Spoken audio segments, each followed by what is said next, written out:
नमस्कार। आपका बहुत बहुत स्वागत है दोस्तों हमारे चैनल सही ट्रेड में।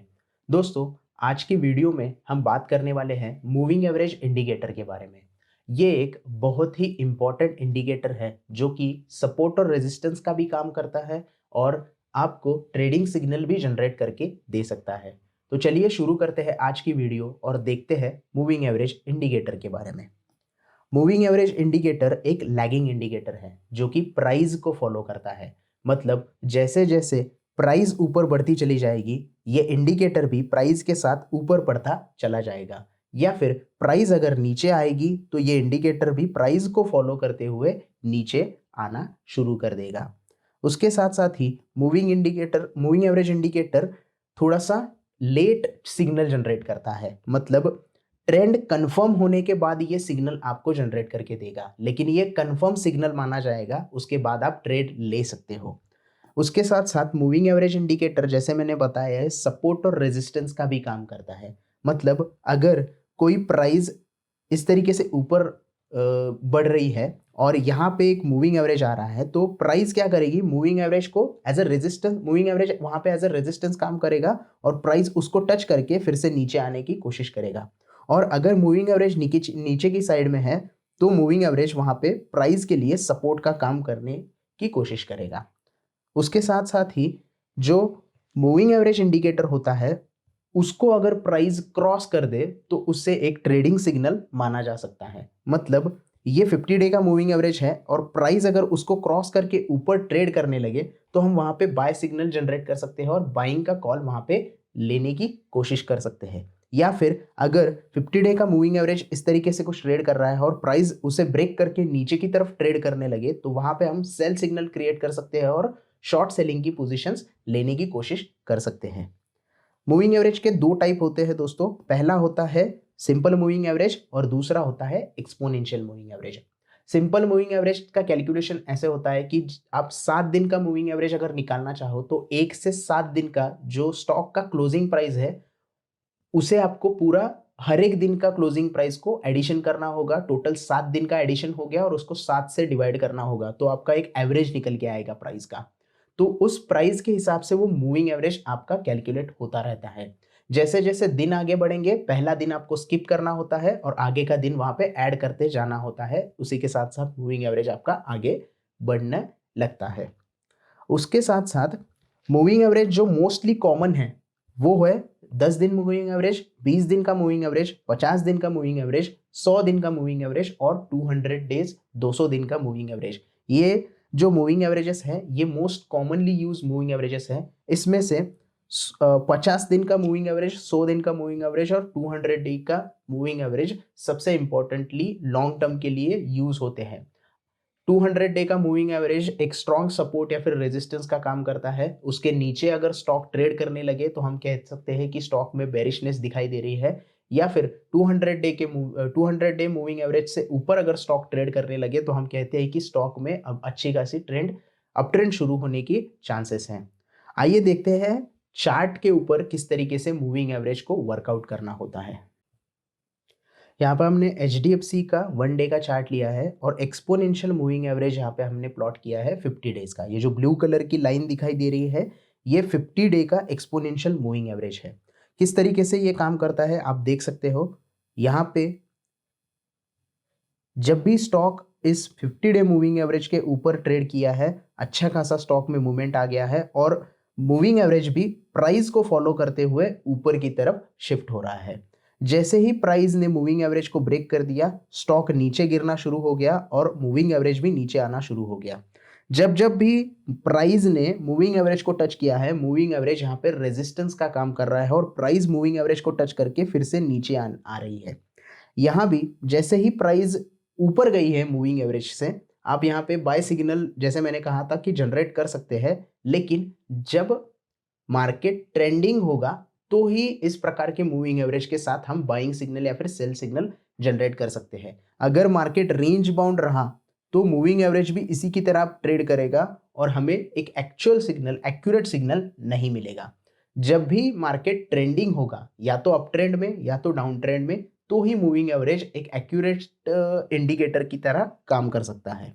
यहाँ पे आप देख रहे हैं ब्लू कलर की लाइन को यानी कि 50 डे के मूविंग एवरेज को जैसे ही प्राइस ने क्रॉस किया है, प्राइस ऊपर बढ़ने लगी और यहाँ पे ब्लू कलर की लाइन सपोर्ट का काम कर रही है। प्राइस ने ज्यादातर की यहाँ पे तोड़ा नहीं है 50 डे मूविंग एवरेज को, और जब भी तोड़ा है उसके बाद अच्छा खासा मूवमेंट नीचे आया है। और फिर से एक बार जब प्राइस मूविंग एवरेज के ऊपर गई है तब यहाँ पे अच्छा खासा ट्रेंड हमें देखने के लिए मिल रहा है। जैसे कि ये एक साइडवेज मूवमेंट था, हमने जो देखा अभी पीछे वो एक साइडवेज मूवमेंट था। ये देखिए स्टॉक ये इसी रेंज में घूम रहा था, उसके बाद स्टॉक में एक गिरावट आ गई और स्टॉक ने यहाँ पे ट्रेंड चेंज कर दिया। जैसे ही स्टॉक यहाँ पे अप ट्रेंड में आ गया, मूविंग एवरेज ने भी अच्छे तरीके से सपोर्ट का काम करना शुरू कर दिया। जैसे कि यहाँ पे प्राइस क्रॉसओवर कर दी तो हमें बाय का सिग्नल जनरेट हो गया।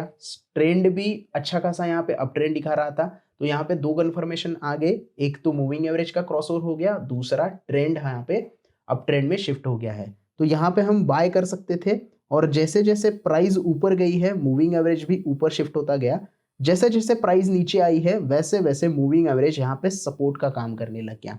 यहाँ पे आप देख सकते हैं प्राइस ने यहाँ पे मूविंग एवरेज के पास में सपोर्ट लिया, फिर प्राइस ऊपर चली गई, मूविंग एवरेज भी ऊपर चला गया, यहाँ पे भी सपोर्ट लिया मूविंग एवरेज का, और यहाँ पे प्राइस ने मूविंग एवरेज को ब्रेक करके नीचे की तरफ ट्रेड करना शुरू कर दिया। यहाँ पे आप देख सकते हैं थोड़ा सा साइडवेज ट्रेंड हो गया फिर से, इसलिए मूविंग एवरेज का इतना इंपॉर्टेंस नहीं रहा। यहाँ पे आप देख सकते हैं कि किस तरीके से मूविंग एवरेज ने सपोर्ट का काम किया है। तो ये था 50 डे मूविंग एवरेज। इससे तो हमें कुछ क्लियर सिग्नल नहीं मिला, तो हम क्या करेंगे 100 डे का मूविंग एवरेज यहाँ पे ऐड करेंगे। यहाँ पे आप देख सकते हैं ग्रीन कलर की लाइन हमने ऐड की है। इंडिकेटर में जाके आप एक्सपोनेंशियल मूविंग एवरेज यहाँ पे सेट कर सकते हैं, सेम आपको रिजल्ट आएंगे मूविंग एवरेज सिंपल से। थोड़े से डिफरेंट आपको यहाँ पे आंकड़े दिखाई देंगे, लेकिन वर्किंग इसका सेम ही होता है, उसका भी हम एग्जाम्पल देखेंगे। अब जो दो इंडिकेटर हमने लगाए हैं ये थोड़े से ज़्यादा हमें एक्यूरेट सिग्नल दे सकते हैं। वो कैसे दे सकते हैं, यहाँ पे हमें क्या मिला, मूविंग एवरेज ने 50 डे मूविंग एवरेज क्रॉस किया प्राइस ने, तो हमें यहाँ पे बाय का सिग्नल जनरेट करने का मौका मिला। लेकिन ये कब तक सही था, क्योंकि यहाँ भी किया था लेकिन यहाँ पे कंसोलिडेशन हुआ था, लेकिन ट्रेंड जैसे हमने बताया था कि ट्रेंड चेंज हो गया। अब ट्रेंड किस तरीके से चेंज हो गया और कैसे एक्यूरेट सिग्नल मिल गया वो हमें यहाँ से पता चलता है। 50 डे मूविंग एवरेज ने जैसे ही 100 डे मूविंग एवरेज को नीचे से ऊपर क्रॉसओवर कर दिया, मतलब ये जो क्रॉसओवर हुआ है 50 डे मूविंग एवरेज का और ये 100 डे मूविंग एवरेज का, इस तरीके से क्रॉसओवर हुआ। 50 डे ने नीचे की तरफ से ऊपर की तरफ 100 डे के मूविंग एवरेज को क्रॉसओवर किया, मतलब यहाँ पे प्राइस क्या हो रही है, लोअर मूविंग एवरेज से हायर मूविंग एवरेज को क्रॉस करके ऊपर जा रही है। तो यहाँ पे हमें थोड़ा सा एक्यूरेट सिग्नल मिलता है कि नहीं, यहाँ पे अब अच्छी खासी तेजी आने की चांसेस हैं। यहाँ पे आप देख सकते हैं जैसे ही ये क्रॉसओवर हुआ प्राइस अच्छा खासा ऊपर बढ़ने लग गया और सपोर्ट भी यहाँ पे मूविंग एवरेज का लेने लग गया। तो ये जो पहला क्रॉसओवर है यहाँ पे आप आपका 50 to 60% इन्वेस्टमेंट कर सकते हो। ये लॉन्ग टर्म के बारे में बोल रहा हूं मैं, जो भी 50 day moving average, 100 day moving average और 200 डे मूविंग एवरेज के लिए मैं बात कर रहा हूं, ये सिर्फ लॉन्ग टर्म के लिए यूज होते हैं। छोटे टाइम फ्रेम पे इसका यूज मत कीजिएगा, डेली टाइम फ्रेम या 4 आवर्स के टाइम फ्रेम के बाद ही इसका आप यूज कीजिएगा। तो यहाँ पे क्या होगा, जो भी पहला क्रॉसओवर होगा आप 50 to 60% आपकी इन्वेस्टमेंट अमाउंट यहाँ पे इन्वेस्ट कर सकते हो, अगर किसी स्टॉक में ऐसा पहला क्रॉसओवर आपको दिखाई देने लगे। उसके बाद आपको वेट करना है, और वेट कब तक करना है, इसीलिए आपको यहाँ पे 200 डे मूविंग एवरेज लगाना होगा। जैसे ही 200 डे मूविंग एवरेज आप लगाओगे तो उसके बाद क्या होगा, पहला क्रॉसओवर तो 50 डे ने 100 डेज को कर दिया, अब 50 डे मूविंग एवरेज ऊपर की तरफ शिफ्ट हो रहा है और ऊपर की तरफ 200 डे मूविंग एवरेज आपको यहाँ पे दिखाई दे रहा है। तो आपकी बची हुई अमाउंट आपको कब इन्वेस्ट करनी है, जब भी 50 day moving average 200 day moving average को नीचे से ऊपर की तरफ क्रॉसओवर करेगी, तो आपको बची हुई अमाउंट वहां पे इन्वेस्ट कर देनी है। मतलब पहला क्रॉसओवर के ऊपर आपने 50% इन्वेस्ट कर दिया, दूसरे क्रॉसओवर के ऊपर आपने 50% इन्वेस्ट कर दिया। तो ये तो हो गया एकदम बेसिक चीज। ट्रेंडिंग मार्केट में ही ये वर्कआउट होगा, अगर मार्केट साइडवेज है तो ये वर्कआउट नहीं होगा। आपको ट्रेंडिंग मार्केट में ही मूविंग एवरेज के क्रॉसओवर पे आप बाइंग करनी होती है। अब आप सेलिंग कहाँ पे करेंगे ये भी बता देता हूं। यहां तो आपने बाय कर दिया, बाय बाय तो कर दिया, आप सेलिंग करने के लिए आपको वेट करना होगा कि जब पहली बार 50 day moving average 100 day moving average को नीचे की तरफ क्रॉस ओवर कर देगा कुछ इस तरीके से, तो आपको आपकी पोजीशंस में हल्का होना है, आपकी पोजीशंस आपको वहां पे एग्जिट कर देनी है। उससे आपको पहला सिग्नल आ जाएगा कि स्टॉक में थोड़ी सी वीकनेस आने के चांसेस है। वरना मूविंग एवरेज यहाँ पे सपोर्ट का काम ही करेगा। यहाँ पे देखिए 200 डे सपोर्ट का काम कर रहा था, 100 डे भी सपोर्ट का काम कर रहा था। यहाँ पे 50 डे ने ब्रेक कर दी थी प्राइस, लेकिन 100 डे नीचे था तो उसका सपोर्ट आपको काम आ रहा था। तो इसी तरह से मूविंग एवरेज सपोर्ट या फिर रेजिस्टेंस का काम करते हैं। आपने एंट्री कर दी पहले क्रॉसओवर पे, दूसरे क्रॉसओवर पे आपने बचा हुआ 50% एंट्री कर दिया। आपको एग्जिट कब करना है? जब भी 50 day moving average 100 day moving average को ऊपर से नीचे की तरफ क्रॉसओवर कर देगा, तब आपकी पोजीशन आपको छोड़ देनी है, वहां पे स्क्वायर ऑफ करना है या फिर एग्जिट कर देना है आपकी पोजीशन से। आपको इस तरीके से आपको पता चलेगा कि ये डाउन ट्रेंड में अब जाने के चांसेस है, क्रॉसओवर हो गया है। इसे गोल्डन क्रॉसओवर भी कभी कभी बोला जाता है और आपको उस तरीके से यहाँ पे ट्रेड लेना होता है। जैसे कि यहाँ आप देख सकते हैं, यहाँ पे पहला क्रॉसओवर हो गया, यहाँ पे आप पोजीशंस छोड़ दोगे अगर आप पोजीशन में बैठे हो। अगर आप फ्यूचर में ट्रेड कर रहे हो तो यहाँ पे आप शॉर्ट भी जा सकते हो, क्योंकि अब निगेटिव डायरेक्शन में ट्रेड जाने की चांसेस है, स्टॉक गिरने के चांसेस यहाँ पे तैयार हो गए हैं। दूसरा क्रॉसओवर पे आप बचा हुआ 50% भी शॉर्ट कर सकते हो और वेट कर सकते हो जब पहला क्रॉसओवर आएगा। इस तरीके से यहाँ पे इसमें मूविंग एवरेज में ट्रेड किया जाता है। तो ये तो हो गया एक्सपोनेंशियल मूविंग एवरेज में। इंपॉर्टेंट चीजें क्या है? ट्रेंडिंग मार्केट में ही मूविंग एवरेज अच्छी तरीके से आपको ट्रेड करना है, क्रॉसिंग ओवर ट्रेंडिंग मार्केट में ही देखना है।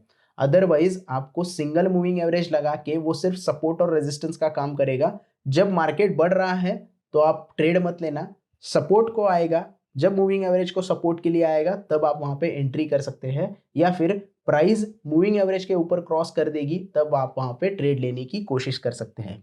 अगर इन दोनों के साथ साथ क्रॉसओवर और सिंगल मूविंग एवरेज क्रॉसओवर के साथ साथ आपको अच्छा खासा वॉल्यूम वहां पे दिखाई दे, तो भी आप वहां पे ट्रेड इनिशिएट कर सकते हैं। आप कोशिश कर सकते हैं कि वहां पे बाय या फिर सेल पोजीशन बनाई जाए। जैसे मैंने कहा कि अगर मार्केट ट्रेंडिंग नहीं है तो आपको कुछ इस तरीके से फेक सिग्नल मिल सकते हैं। ये देखिए, यहाँ पे क्रॉसओवर हुआ, फिर यहाँ पे नीचे क्रॉसओवर हुआ, फिर नीचे क्रॉसओवर हुआ, तो यहाँ पे एक एक्यूरेट ट्रेंड यहाँ पे आपको नहीं मिल रहा है, क्योंकि ये मार्केट इतना ट्रेंडिंग नहीं था। प्राइस ऊपर नीचे हो रही थी, तो यहाँ पे आपको पूरा अच्छा खासा ट्रेंड नहीं मिल रहा था। इसीलिए मूविंग एवरेज जो भी वर्कआउट होता है वो ट्रेंडिंग मार्केट में होता है। जैसे कि यहाँ पे देख सकते हैं आप, यहाँ पे क्या हुआ है, पूरा इस रेंज में मार्केट अटक गया है, तो मूविंग एवरेज भी उसी के साथ साथ ट्रेड कर रहा है। प्राइस ऊपर नीचे हो रही है, मूविंग एवरेज भी ऊपर नीचे हो रहा है, तो यहाँ पे एक एक्यूरेट ट्रेड नहीं मिल रहा है। इसीलिए मूविंग एवरेज को ट्रेड करते समय आपके पास एक्यूरेट ट्रेंड होना जरूरी है, क्योंकि ये प्राइस को फॉलो करता है। पहले ट्रेंड कंफर्म होता है, उसके बाद मूविंग एवरेज का क्रॉसओवर होता है, तो आपको ये ध्यान में रखना बहुत जरूरी है। अब देखते हैं हम moving average, simple moving average किस तरीके से वर्कआउट होता है। इसे हम कैंसिल कर देंगे और सिंपल मूविंग एवरेज यहां से इंडिकेटर से लगा देंगे। यहाँ पे आपको मिलेगा मूविंग एवरेज सिंपल। ये देखिए सिंपल मूविंग एवरेज, यहाँ पे दो ही लगा देते हैं हम फिलहाल, तो सिर्फ दिखाने के लिए, एक 50 डे मूविंग एवरेज और 100 डे मूविंग एवरेज। सेटिंग में जाके आप यहाँ से सेटिंग चेंज कर सकते हो। ये देखिए यहाँ पे इनपुट से आप सेटिंग चेंज कर सकते हो। यहाँ पे 50 डेज लेंगे हम ब्लू कलर की लाइन में, और 100 डेज लेंगे हम, उसका कलर चेंज कर देंगे रेड कलर स्टाइल में, हम यहाँ जाके रेड कलर कर देंगे। यहाँ पे आप देख सकते हैं सेम एक्सपोनेंशियल मूविंग एवरेज जिस तरीके से वर्कआउट होता है, सिंपल मूविंग एवरेज भी उसी की तरह वर्कआउट होता है। ये क्रॉसओवर हो गया, आपका बाय पोजीशन आ गया, यहाँ से ये नीचे क्रॉसओवर हो गया, आपका सेल पोजीशन आ गया। बहुत ही सिंपल है अगर आप अच्छे तरीके से यूज करते हो तो। अदरवाइज आप यहाँ पे वॉल्यूम का भी इस्तेमाल कर सकते हो, और कैंडलस्टिक पैटर्न का भी एक्स्ट्रा में इस्तेमाल आप यहाँ पे करोगे तो थोड़ा ज़्यादा पहले आपको सिग्नल यहाँ पे मिलने के चांसेस होते हैं। जैसे हमने बताया था कि क्रॉसओवर किस तरीके से होगा उसके ऊपर आपका ट्रेंड डिपेंड है और उसके बाद आप सिग्नल जनरेट कर सकते हैं। ये देखिए यहाँ पे क्या हुआ है, पहले ही ट्रेंड ऊपर चलने लग गया है लेकिन क्रॉसओवर नीचे की तरफ आ गया है, तो आपको यहाँ पे एंट्री का चांस मिल गया। तो जैसे ही क्रॉसओवर हो गया प्राइस ऊपर बढ़ने लग गया। ये देखिए अच्छा खासा यहाँ पे प्राइस में उछाल आ गया है और जैसे ही ये नीचे का क्रॉसओवर हो गया, पहले ही सिग्नल दे दिया था स्टॉक नीचे जा रहा है और उसके बाद ये क्रॉसओवर हो गया। इसीलिए मैं कहता हूं कि ये प्राइस को फॉलो करता है। प्राइस नीचे गिरना शुरू हो गया और आपको सिग्नल यहाँ पे आ गया, तो ये थोड़ा लेट सिग्नल जनरेट करता है। इसीलिए मैं बोल रहा हूँ कि इसके साथ साथ अगर आप कैंडलस्टिक पैटर्न या फिर वॉल्यूम का एनालिसिस करें तो आपको ये मूविंग एवरेज अच्छे तरीके से काम कर सकता है। अब ये तो हो गया लॉन्ग टर्म के लिए। अब शॉर्ट टर्म के लिए अगर आपको देखना है, अगर मुझे 1 आवर के चार्ट पे देखना है, तो मैं यहाँ पे 20 डे मूविंग एवरेज का इस्तेमाल करूंगा और 10 डेज मूविंग एवरेज का इस्तेमाल करूंगा। यहाँ पे हम सेटिंग में फिर से एक बार चेंज कर देते हैं। ब्लू कलर जो है हम 10 डे मूविंग एवरेज लगा देते हैं और रेड कलर को हम करेंगे 20 डे मूविंग एवरेज। यहाँ पे आप देख सकते हैं किस तरीके से ये जैसे जैसे टाइम फ्रेम छोटा होता है आपको थोड़ा सिग्नल कम मिलने लगता है यहाँ पे, क्योंकि क्रॉसओवर जो है वो बहुत जल्दी जल्दी हो जाते हैं क्योंकि हमने यहाँ पे 1 आवर का टाइम फ्रेम सिलेक्ट किया है। ये देखिए यहाँ पे क्रॉसओवर हो गया, यहाँ पे नीचे का क्रॉसओवर हो गया, फिर यहाँ पे ऊपर का क्रॉसओवर हो गया, फिर नीचे का क्रॉसओवर हो गया। यहाँ पे जितना टाइम फ्रेम आप कम करोगे उतना क्रॉसओवर का भरोसा आपका उठता चला जाएगा, क्योंकि उतना जल्दी जल्दी यहाँ पे ट्रेड आपको मिलते चले जाएंगे। यही हम 15 मिनट के अगर ऊपर देखेंगे तो उससे भी कम आपको यहाँ पे चांसेस क्रिएट होंगे ट्रेड के। ये देखिए यहाँ पे कोई चांस ही नहीं है ट्रेड कर सको आप। बहुत ही डिफिकल्ट हो जाता है कम टाइम फ्रेम पे मूविंग एवरेज के क्रॉसओवर पे ट्रेड करना। इसीलिए मूविंग एवरेज क्रॉसओवर अगर आप वर्कआउट करना चाहते हैं तो आप लॉन्ग टर्म का चार्ट यूज करें और 50 डे, 100 डे और 200 डे मूविंग एवरेज या फिर एक्सपोनेंशियल मूविंग एवरेज का ही इस्तेमाल करें, ताकि आपका ट्रेड थोड़ा लंबा चले और ट्रेंडिंग मार्केट में अच्छा खासा आपको प्रॉफिट हो। लेकिन अगर आप ट्रेडर हो, इंट्राडे ट्रेडर हो, तो आप यहाँ पे मूविंग एवरेज क्रॉसओवर का इस्तेमाल ना करें तो ही आपके लिए अच्छा हो सकता है, ऐसा हमारा सजेशन रहेगा। ये था वीडियो दोस्तों मूविंग एवरेज के ऊपर। आई होप आपको वीडियो अच्छे से समझ में आ गई होगी। वीडियो पसंद आई हो तो प्लीज़ लाइक कीजिएगा, दोस्तों के साथ शेयर कीजिएगा और हमारे चैनल को भी ज़रूर सब्सक्राइब कीजिएगा। धन्यवाद।